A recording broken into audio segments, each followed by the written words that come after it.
The empty nest years are often referred to as a new chapter, but the way one woman chose to use those years filled an entire book. Cy Foster started her food blog, A Bountiful Kitchen, as a hobby that eventually blossomed into a full-time business. And now she's tucked all of that experience along with her very best recipes into a beautiful new cookbook that seems to culminate her love for food and for sharing. Life when I started A Bountiful Kitchen was back in 2008. Both of our girls had moved out of the home and graduated from high school and were in college. It was a little hobby. I would cook something for dinner and take out my little point and shoot camera and take a picture of something, even if it was nighttime, and then I would put that on the blog and maybe write a little story about it. If there was a story connected to our family, then I would share the recipe. Being an empty nester gives me more of an opportunity to create. I have more free time. I'm not as restricted to thinking as much about only what my kids will eat or what my family will eat, and so I can think a little more outside of the box. I still always try to make recipes that are family friendly because those are my people.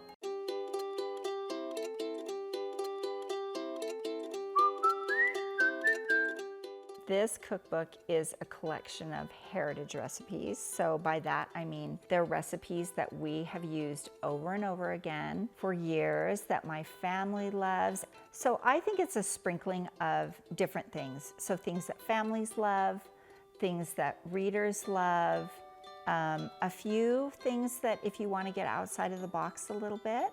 The cookbook also has a lot of photos. It tells our family story. I always, in cookbooks that I've used over and over again, I would handwrite notes. And I think a lot of people do that, will handwrite notes about recipes.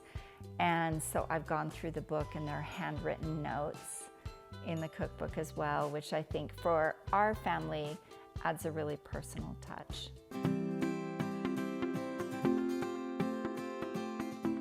I have a huge cookbook collection, and there are cookbooks that I've used for years and years and years.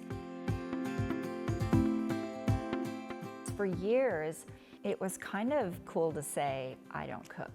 And I think that when a lot of mothers went out of the home and started working, there was kind of this gap where women didn't really get that they could work and then also still cook. It was kind of like you either stayed home and cooked or you worked and you bought stuff from the store. But I think now women are learning that you can have both. But there are so many things you can do so that you can still provide really amazing meals for your family and not take a lot of time to do it. As women, there are so many things that we can do. There are so many different ways that we can live our dreams and inspire other people. I think you have to be true to yourself. I think you have to look at what your dream is and then ask yourself, like, how is it that I can achieve this dream? As far as encouraging other women, I think you have to look at your own individual situation. For some people, it's right to be at home. For me, that's what I wanted to do. I think that for every person, it's an individual and it's a very sacred decision, how you decide, how you're going to work your family, and something that should be between you and your husband and God. Were you like me and just nodding along with everything Cy was saying? Cy Foster is here. She's joining us in studio today, and your cookbook is so beautiful. I told her I already bought one to give as a gift. So sweet. I've never made anything of yours I didn't love. Oh, you're so nice. I'm just gushing a little bit, but it's true. So how fun to finally get this cookbook together. I'm sure it was just a labor of love. It was. I was a little emotional watching that. I mean, it really was. It was. I mean, a lot of people ask me, how long did it take?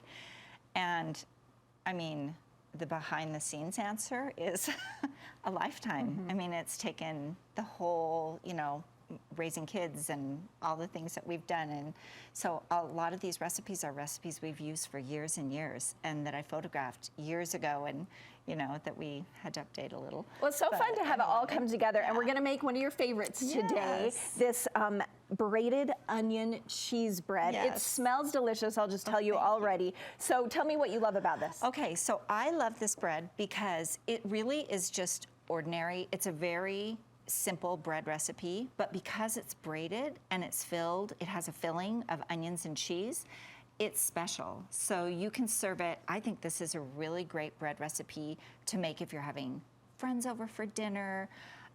But it's also easy enough that you can make it during the week too. Okay, I can see it like with a salad, with soup, with all these things. Okay, where do we get started? Okay, so all this is this is a really, really simple bread recipe. Well, let's do the filling first. Okay. So we're just gonna chop up some onions here. And the onions, this is the nice thing about the onions, is you don't have to cook the onions. You're just putting them in raw. And then we're just going to add some grated cheese. It doesn't have to be finely diced either. I was going to say, those are pretty big chunks. Yeah, you can just put them in big chunks. If you want them to be smaller because you think, oh, my kids aren't going to like this, then you can chop them. Yeah, you can dice them as well. Dice them smaller. They're so good, though. And then there are just a few spices. There's paprika. You can add the poppy seeds if you want, or I know lots of times when I do this for women and gatherings, we don't put poppy seeds in because we they don't get want stuck them in your teeth. Right? Okay. There's a little bit of garlic salt in there, and then you want to dump that in. Sure. And what kind of mixture is this? Any kind of cheese that you want, and that is just a mixture of grated cheese, and it has cheddar and Monterey Jack, and then you're going to put a little bit of grated fresh Parmesan as well, and then you're just going to toss that together. And it looks like I forgot to get a spoon here, but you're going to toss that together. Okay. I'll just toss. And then we're going to roll this out, and this dough, we can even use the grater to get it mixed a little bit. Okay. Here, look, That's there's all a right. spoon right here. Well, there you go.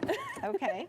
We're just going to mix it up, and then we're going to roll this out, and you just take the dough and you roll it out into a rectangle.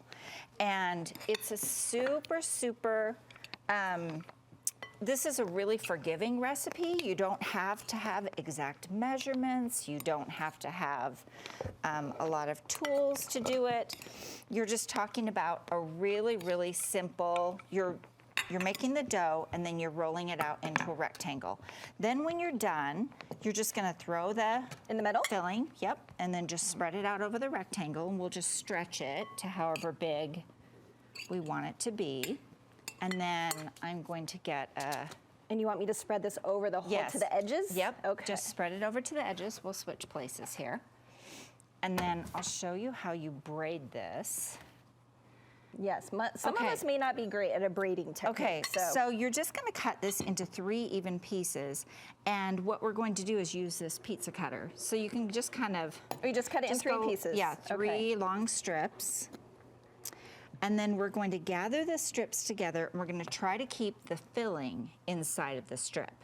So we're just going to pinch it together. Oh, you kind of do this? Yep. Okay. Just pinch it together. You do one, I'll do one. And you want to kind of make them stick together, actually? Yeah, you want to make it stick together. And so you're kind of pulling it a little bit so that it's, so you're stretching it over the filling.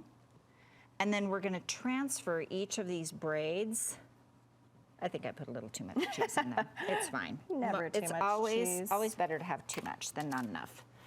Okay, and then we're going to put the pieces together like this. And then, have you ever braided hair? Sure. Of course. So now we're just going to braid this. So you start, go ahead and start. Okay. And then sometimes it's easier to start in the middle and then go to the outside edges. So we're just going to go ahead and braid this. And then when we're done, we're just going to go to the edges, and we're just going to take all the edge pieces, roll it under, the ends, and roll it under, and then just pinch that back together. And then you're going to let this sit for another about 45 minutes while it raises up. And then when you're done, you're going to have this beautiful loaf of bread. That wasn't too hard. It's really, really simple. And I love that you don't have to cook the onions ahead of time. and it slices up. It's a really, really wide loaf, so sometimes it's a little bit easier to serve it if you slice it down the middle and then you cut it into pieces. And it is actually very beautiful too. It is. It's a really, really pretty loaf, and you can see that when you take it apart, you have all the cheese and the onions inside. And sometimes people will say, oh, my kids won't eat onions. I have never had a kid turn this down, and they usually ask for a second piece. Okay, So, good to know. Okay, where's the best place to snag your book, do you think? Oh, you can get it online. You can go to my blog and you can get it online. It's also available at Orson Gigi. Okay. And at Touche and Bountiful. Those are the only two places it's right now where it is permanent. And then also at markets like Jenny B Market. Oh, fantastic. Thank you so much for sharing this recipe. This will be great throughout the whole season.